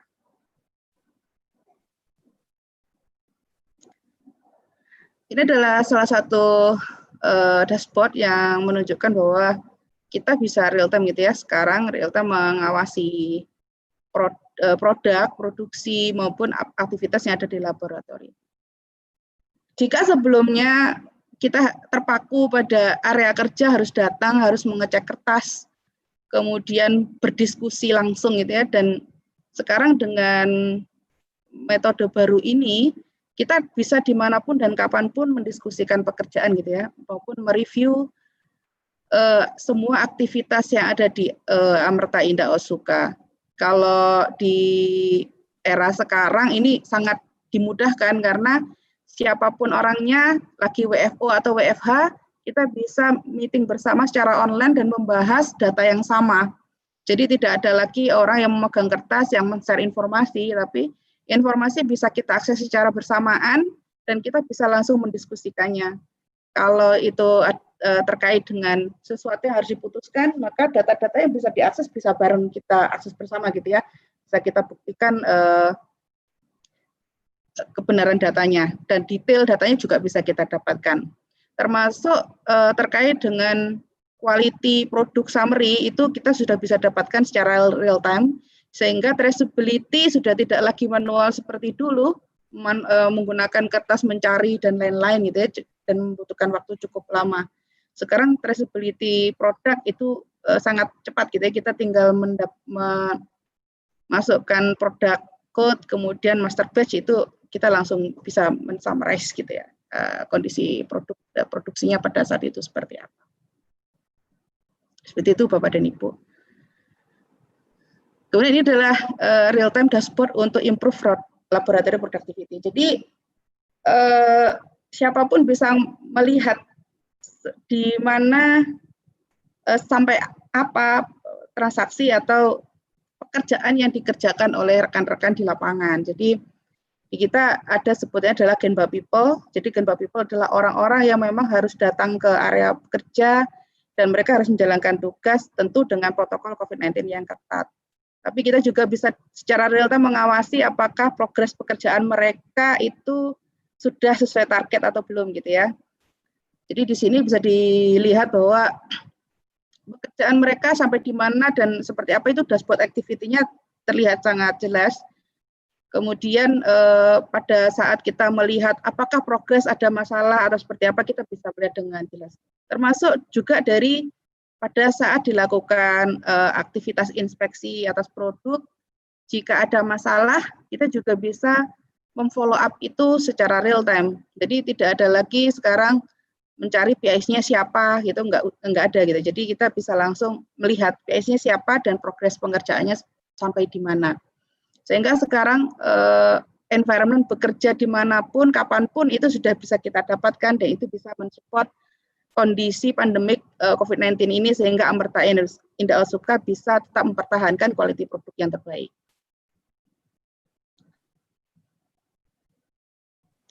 Ini before dan after activity. Jadi jika sebelumnya pekerjaannya adalah fokus ke bagaimana kita bisa mengkolek data, sekarang kita fokusnya berpindah ke bagaimana kita menggunakan data itu. Jadi sebelumnya pekerjaan adalah check sheet, collect data, input data, resume data, reportnya kita buat manual. Sekarang semua data itu reportnya sudah otomatis bisa kita dapatkan. Jadi pekerjaannya beralih atau move ke bagaimana kita bisa menganalisa data, bagaimana kita memfollow up finding dan bagaimana kita mengambil aksi atas finding tersebut. Mencari ke root cause, jadi fokus kita mencari root cause, bukan lagi fokus untuk mencari data-data dan kita kumpulkan. Kemudian ke problem solving dan juga tentunya ke improvement dan inovasi. Jadi orang-orang yang sebelumnya berfokus kepada aktivitas administratif itu mereka akan berpindah gitu ya, berpindah ke bagaimana supaya kita bisa melakukan improvement atas kondisi pekerjaan. Saya sampaikan bahwa ini adalah project untuk people, accelerate people to digital transformation, di mana orang-orang yang sebelumnya masih berkutat pada kegiatan clerical manual dan juga administratif itu berubah gitu ya, move ke yang bersifat inovasi dan juga improvement. Jadi ini adalah proyek yang sekarang lagi dijalankan. Ini juga tim Pak Ali juga ada di sini. Jadi yang sebelumnya, karena nanti begitu e-procurement jalan, pekerjaan clerical akan hilang, jadi mereka akan move ke pekerjaan-pekerjaan yang bersifat inovasi dan juga improvement. Salah satunya adalah bagaimana bisa mendevelop sebuah aplikasi. Saya sangat beruntung karena saya kuliah di Politeknik Negeri Malang, dulu Politeknik Universitas Brawijaya, di mana mata kuliah yang saya dapatkan tidak hanya akuntansi, tapi juga pemrograman. Dulu saya berpikir gitu ya, karena saya terus terang saya kurang suka dengan pemrograman, tapi ternyata ini sangat berguna sekali untuk pekerjaan saya sekarang. Dulu saya sangat menyukai manajemen accounting, saya suka dengan cost accounting, tapi ternyata pekerjaan saya sekarang berputar di pemrograman dan itu merupakan bekal gitu ya, bekal yang cukup mumpuni untuk bisa menjalankan pekerjaan saya yang sekarang memang sehari-hari ada di bidang IT. Nah ini salah satu pembekalan kita terhadap karyawan, jadi ada yang dilakukan oleh eksternal dan juga ada juga yang dilakukan oleh internal. Ya, eksternal kita disupport oleh Kementerian Perindustrian, di mana mereka memberikan banyak training gitu yang dibutuhkan sebuah perusahaan untuk bisa move dari industri generasi 3 ke industri generasi 4. Jadi knowledge apa sih yang harus didapatkan atau dimiliki oleh perusahaan itu dalam bertransformasi ke digital industri 4.0. Kita di-provide juga oleh GIZ. GIZ ini lembaga LSM dari Jerman yang bekerjasama dengan Bappenas. Ini juga mereka memberikan beberapa training yang advance gitu ya. Advance seperti data science dan machine learning. Ini adalah ilmu baru di mana kita perlu belajar untuk bisa membuat deteksi dini, kalau istilahnya sekarang artificial intelligence gitu ya. Jadi kecerdasan buatan yang bisa membantu manusia untuk melakukan deteksi dini jika sebelum terjadi masalah. Jadi tidak lagi bagaimana kita melakukan prevensi gitu ya, pencegahan, tapi kita bisa menebak gitu apa yang akan terjadi 3 hari lagi atau mungkin 2 bulan lagi apa yang akan terjadi, sehingga ini berdasarkan kondisi dari mesin maupun data yang ada sekarang, sehingga kita bisa melakukan pencegahan. Kemudian secara internal kita juga ada training gitu ya. Jadi dari member-member yang tadi pekerjaannya adalah clerical, administratif, collect data, input data, itu mereka kita training untuk bisa melakukan aplikasi development. Jadi bagaimana itu coding gitu secara sederhana, sehingga nanti harapannya adalah mereka bisa menuangkan keahlian mereka dalam mendevelop aplikasi untuk bisa men-solve masalah-masalah internal mereka sendiri, sehingga tidak melulu bergantung ke IT untuk request-request kecil gitu ya. Ini tujuannya sebenarnya adalah bagaimana bisa membuka pemikiran atau knowledge dari manusia gitu ya, bagaimana mereka bisa move dari sebelumnya pekerjaan rutin yang menurut kita mungkin tidak ada nilai tambahnya kalau hanya sekedar collect data, administratif, pengumpulan kertas dan lain-lain, ke yang lebih advance knowledge-nya, sehingga target dari departemen masing-masing dan secara overall perusahaan bisa tercapai. Ini ada beberapa aplikasi yang sudah mereka bisa mereka develop secara internal dan sekarang benar-benar useful gitu ya, mereka pakai dan mereka sampaikan, saya tidak perlu lagi mengumpulkan foto atau saya tidak perlu lagi merekap ini dari data-data yang sudah kita collect. Kemudian follow up yang sudah kita lakukan, saya bisa langsung dapat reportnya. Jadi kapanpun dan dimanapun saya bekerja, saya bisa mendapatkan datanya secara real time. Jadi memang dari sisi employee juga merasakan benefit dari implementasi Industri 4.0 dan juga khususnya untuk Digital People Transformation Project ini. Kemudian apa yang akan kita lakukan berikutnya adalah kita sedang mempelajari artificial intelligence teknologi untuk bisa mendetek atau early detect untuk abnormalitas. Jadi sebelum terjadinya abnormalitas, kita bisa dibantu dari sisi dari teknologi itu untuk bisa memprediksi sehingga kita bisa melakukan tindakan-tindakan pencegahan. Ini yang kemarin kita sudah belajar gitu ya, teknologi dari NeuraFood, jadi sistem neurobot untuk industri makanan. Saya contohkan di sini untuk mikrobiologi itu ada menghitung bagaimana menghitung koloni bakteri berdasarkan AI gitu ya.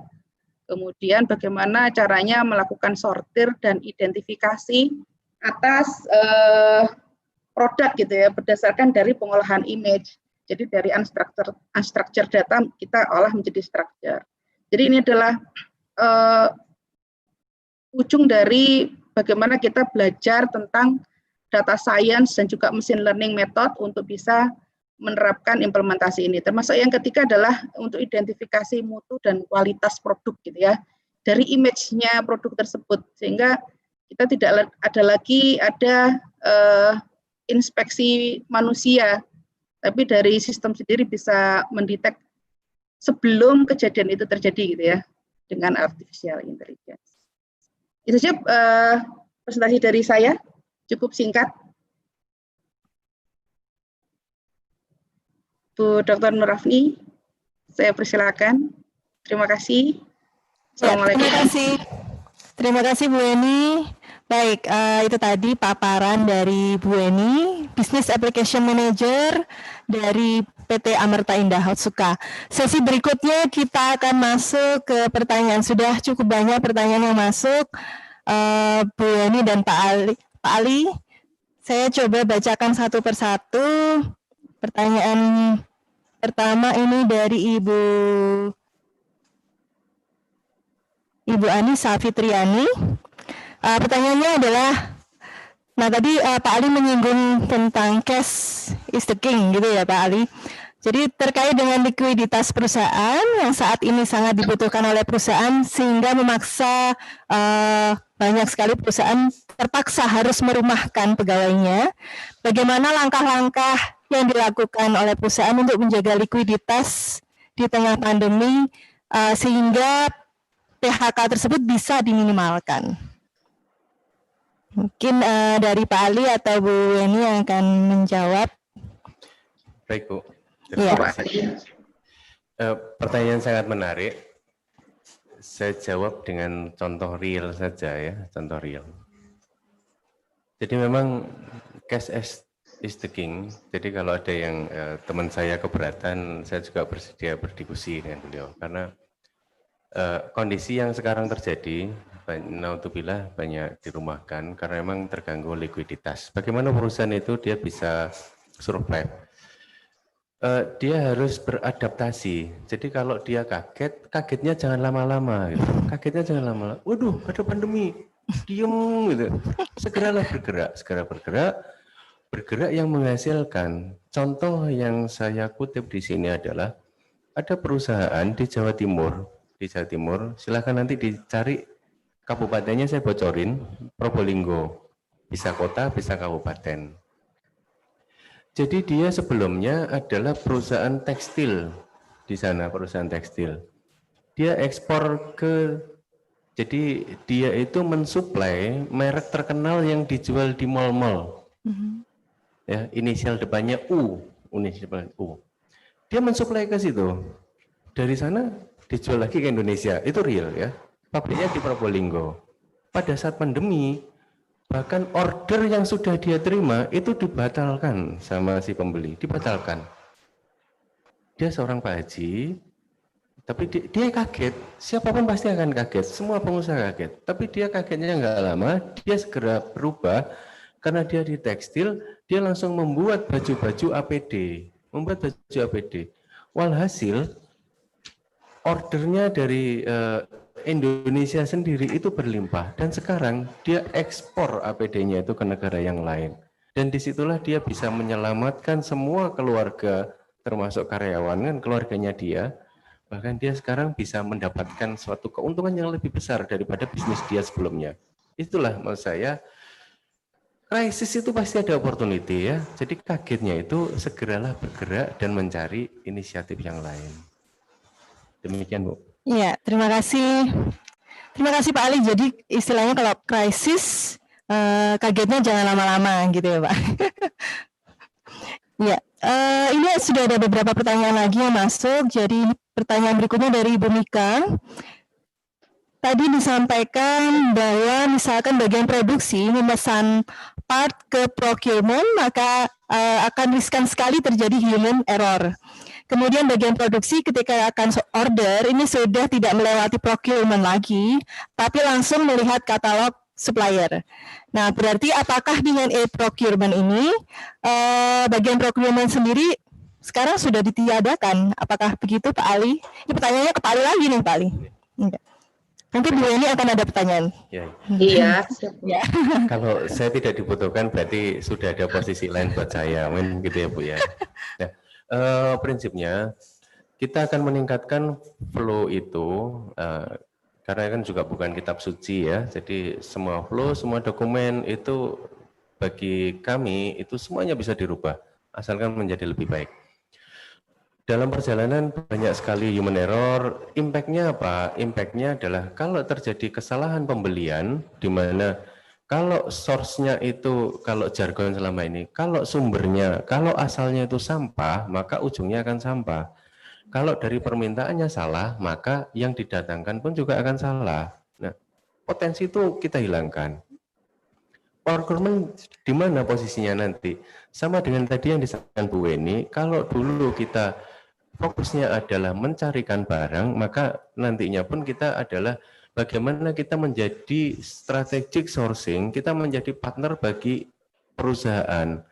Contoh adalah gimana ya caranya agar saya itu bisa meningkatkan stok, tapi saya tanpa keluar investasi, contoh begitu. Jadi ini partnering bagi perusahaan. Jadi saya tidak ribut dengan ini komparasinya mana ya dari vendor mana saja. Itu sudah lama. Ya. Nanti komparasinya semuanya by system, kita identifikasikan, dan apa yang bisa digantikan di sistem, itu silakan sistem yang mengerjakan. tetap ada yang merupakan porsinya human. Manusia. Ada. Oke, demikian Bu. Ya, terima kasih Pak Ali. Pertanyaan berikutnya untuk Bu Eni. Jadi mungkin ini sedikit agak personal, personal sedikit. Jadi terkait dengan background pendidikan Bu Eni. Jadi Bu Eni ini berangkatnya dari jurusan akuntansi, tapi kemudian terjun, istilahnya terjun dan apa ya Bu ya? Bukan tenggelam ya. Kalau tenggelam kan enggak ini. Terjun dan benar-benar menggeluti bidang yang terkait dengan teknologi informasi. Nah, pertanyaannya adalah, menurut Bu Eni sendiri, bagaimana keterkaitan antara bidang akuntansi dengan teknologi informasi ini? Ini mungkin bisa memberikan insight kepada mahasiswa akuntansi atau mungkin ekonomi ya pada umumnya ya, bagaimana hubungan atau linkage antara akuntansi dengan teknologi informasi itu. Terima kasih. Pertanyaannya cukup menarik gitu ya. Jadi gini, tadi saya sampaikan bahwa ternyata saya baru menyadari pelajaran pemrograman yang ada di jurusan akuntansi Polinema itu sangat berguna sekali untuk pekerjaan saya sekarang. Tapi ada juga insight di belakang itu, di mana akuntansi itu sebenarnya adalah basic dari semua pekerjaan gitu ya. Kalau saya bisa bilang, terutama di bidang IT sendiri, programan juga sama gitu ya. Pak Ali juga background-nya akuntansi, ada juga rekan saya di supply chain juga ternyata background-nya adalah akuntansi. Nah, keterkaitan pekerjaan antara IT dengan akuntansi sendiri menurut saya sekarang cukup banyak gitu ya, karena apapun kalau istilahnya orang di luar itu kan ujung-ujungnya duit gitu ya. Begitu juga di perusahaan. Kayak Pak Ali tadi sampaikan cash is the king gitu ya. Jadi semua operation perusahaan itu berujungnya pada Departemen Accounting dan Finance, di mana memang terkait dengan jurusan akuntansi. Nah, porsinya di IT adalah bagaimana kita bisa mendevelop sebuah aplikasi di mana antara satu dengan lainnya itu terkoneksikan dan bermuara ke arah yang benar gitu. Nah, ilmu akuntansi sangat dibutuhkan di sini. Jadi tidak meskipun ada yang background-nya IT gitu ya, bisa juga dipelajari. Tapi background akuntansi ini sangat dibutuhkan untuk bagaimana melihat roadmap dari sebuah development informasi teknologi itu bermuara ke arah yang benar, di mana secara role akuntansi, finance dan juga tax itu inline gitu. Itu sih Bu dari saya.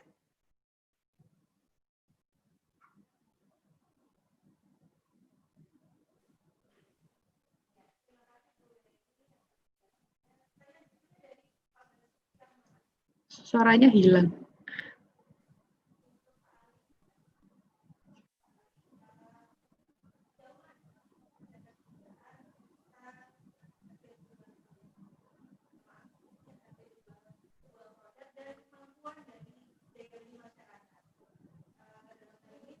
Maaf Bu, suaranya hilang, saya nggak bisa dengar. Oke, bisa didengar Bu Eni? Iya Bu, sudah. Saya ulangi, jadi pertanyaannya ini untuk Pak Ali. Dari Pak Basuki, jadi sejauh mana kebijakan perusahaan tentang perimbangan harga jual produk hubungannya dengan kemampuan daya beli masyarakat? Ini apabila dikaitkan dengan kondisi di era pandemi COVID-19, jadi antara harga jual dan harga beli gitu ya Pak ya? Oke, terima kasih. Sepertinya pertanyaan dari pengusaha ini. Saya tertarik, jadi saya pernah ditanya seorang profesor dari Australia, dan ini real. Mas Ali, kalau ada BMW dijual ke Mas Ali 200 juta, dan ada CR-V dijual ke Mas Ali 200 juta, sama-sama baru, Mas Ali pilih yang mana? Pertanyaan saya nggak langsung menjawab, tapi saya tanya, kok bisa ya Prof BMW baru dijual 200 juta? Dan ternyata memang arahnya pertanyaan profesor itu ke situ. Bahwa suatu harga itu memang banyak sekali hal yang menjadi pertimbangan. Termasuk mana pernah kita tahu BMW dia penjualannya beli 2 gratis 1 mobil A misalnya. Tidak akan pernah. diskon kemerdekaan 50% misalnya. Tidak pernah. Karena ada yang sesuatu yang ingin dibangun dalam merek mobil BMW. Demikian juga dengan produk Otsuka. Jadi produk Otsuka itu yang kami sodorkan adalah fungsinya.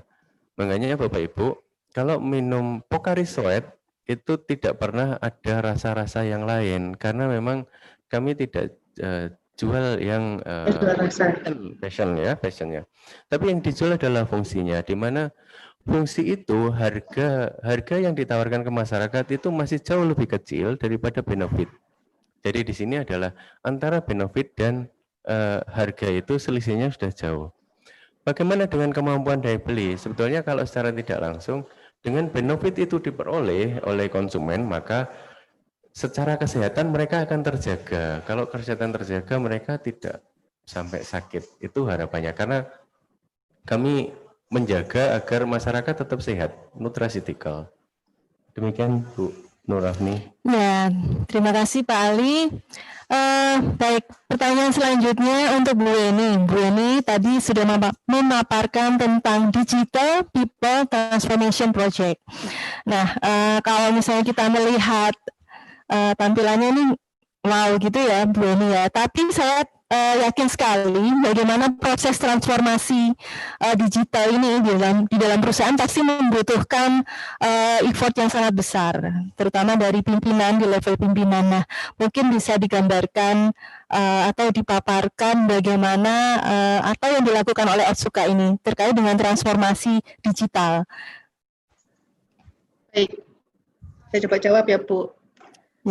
Sebenarnya Otsuka, Amerta Indah Otsuka khususnya itu diuntungkan karena banyak karyawannya usianya masih muda gitu ya, termasuk Pak Ali juga usianya juga masih muda, jadi semangat untuk berubahnya itu besar. Dan kemudian support dari manajemen juga sangat tinggi. Memang di awal-awal ada hambatan di mana karyawan merasa, ada juga yang merasa gitu ya, bahwa pekerjaan saya akan tergusur gitu ya, saya akan kemana gitu, saya akan kemana karena saya biasanya melakukan rekap data atau saya biasanya melakukan input data, ini adalah pekerjaan saya. Tapi memang kita ada namanya, sebelum ini kita ada namanya change management project dulu.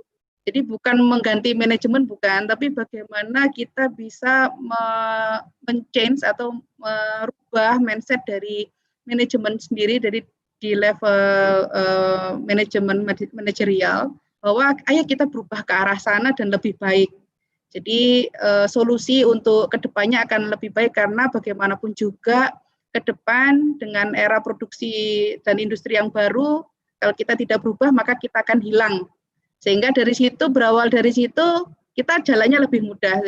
Baru kemudian kita jalankan Digital People Transformation Project. Sambutan dari rekan-rekan yang background-nya bukan background IT dan mereka di training untuk bisa melakukan development aplikasi, itu juga sangat beragam. Tapi saya sangat surprise ya, ternyata mereka semangat belajarnya itu tinggi dan mereka sangat antusias dalam mengikuti training dan juga asistensi project setelah training itu ya, sampai mereka berhasil mendevelop aplikasi. Ternyata mereka bisa membuktikan diri, mereka bisa berubah dan bisa bertransformasi. Itu.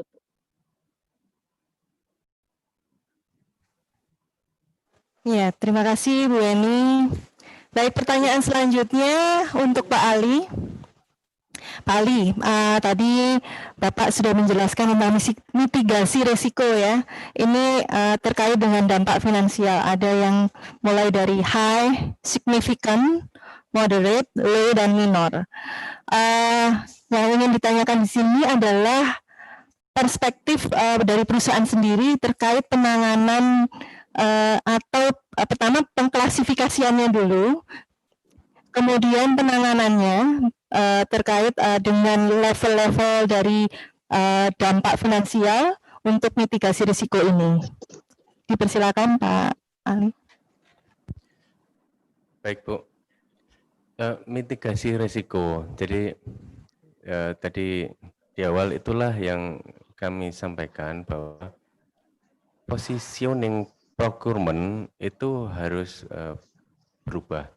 Kalau seorang procurement masih berpikir bahwa dia adalah beli, ya siap-siaplah dia akan tergilas oleh zaman. Makanya procurement harus menjadi partner.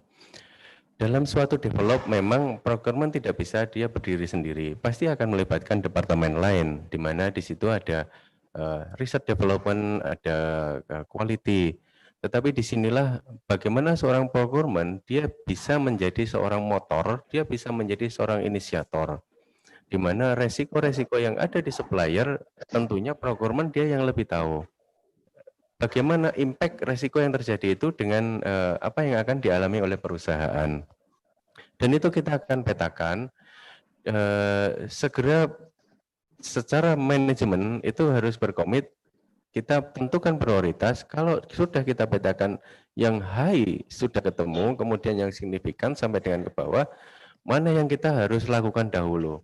Termasuk dengan impact resikonya. Pasti di situ jalan tidak semulus jalan tol gitu ya, jalan tol aja juga nggak mulus-mulus amat. Nah, disitulah diskusinya akan terjadi dan disitulah kita berpikir dari high pun, dari high yang beberapa itu pun harus kita tentukan prioritas. Tetapi ini suatu hal yang harus dilakukan. Kalau tidak, maka kita nanti akan terlambat dengan perusahaan yang lain. Pilihannya kita pada saat kondisi itu datang, jadi saya ingat sekali pesan Pak Busoburo Otsuka gitu, foundernya Otsuka. Tentunya saya nggak menangi ya, karena beliau sudah jauh di atas saya. Tapi beliau pesan bahwa siap-siaplah Anda, gitu. Siap-siaplah Anda. Karena apa? Karena pada saat suatu kondisi, suatu opportunity itu menghampiri Anda, di mana Anda tidak siap, maka opportunity itu akan meninggalkan Anda. Anda ini, itu saya terjemahkan bisa diri pribadi, bisa perusahaan. Maka perusahaan pun, perusahaan organisasi itu harus siap-siap. Kalau nanti opportunity itu datang, dan perusahaan dia tidak siap, maka ya dia akan ketinggalan momen, opportunity itu akan lewat. Ya, demikian Ibu, terima kasih. Ya, terima kasih Pak Ali. Sebelumnya saya sampaikan dulu kepada para peserta webinar, Bapak dan Ibu dapat mengisi form presensi yang ada di kolom deskripsi pada live YouTube. Kami menunggu Bapak dan Ibu untuk mengisi form presensi ini sampai dengan maksimal jam 12 ya. Jadi mohon diisi form presensi tersebut karena terkait dengan e-sertifikat. Ada di kolom deskripsi di live YouTube. Baik, pertanyaan berikutnya. Baik, Bapak masih tentang mitigasi risiko ini, Pak. Jadi kalau tadi klasifikasi untuk keuangan ya, Pak ya. Berikutnya adalah masalah seberapa sering peristiwa ini terjadi. Jadi kalau di sini ada beberapa level, apakah itu frequent atau sering, kemudian terkadang atau occasional, kemudian sedang, jarang, dan tidak mungkin. Nah, bagaimana penanganannya? Tentunya perusahaan punya porsi penanganan yang lebih terhadap yang frekuen, tapi untuk peristiwa-peristiwa yang improbable atau mungkin rare, itu kan perlu juga dipersiapkan kondisi krisisnya. Nah, mungkin mohon masukan dari Pak Ali terkait dengan ini Pak, mitigasi risiko ini. Baik. Sering terjadi itu ya, sering terjadi. Karena dunia procurement itu banyak sekali hal-hal yang kita hadapi ya, kerikil-kerikil, ada batu gitu, atau jalan ditutup misalnya. Nah, di sini procurement memang harus mempunyai pemikiran strategis. Sesuatu hal yang terjadi itu kita harus pikirkan, oke lah, karena kan banyak hal yang kita harus selesaikan. Kalau sesuatu itu sering terjadi, untuk penyelesaiannya kita harus spending energi, spending waktu, kita harus prepare-nya, effort-nya luar biasa. Tetapi kalau dari sisi analisa Pareto misalnya, impact-nya kok kecil banget ya. Jadi bagaimana antara spending resource kita dengan impact yang kita dapatkan itu seimbang, ya silahkan kita lakukan dulu, kita jalankan dulu. Kalau dia sering terjadi dan mudah di-solve, ya kita bisa selebkan itu harus disolve secepatnya. Toh ini juga mudah gitu ya. Jadi biar tidak nyerimpetin misalnya. Mungkin begitu ya, Bu.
Waalaikumsalam. Waalaikumsalam warahmatullahi wabarakatuh.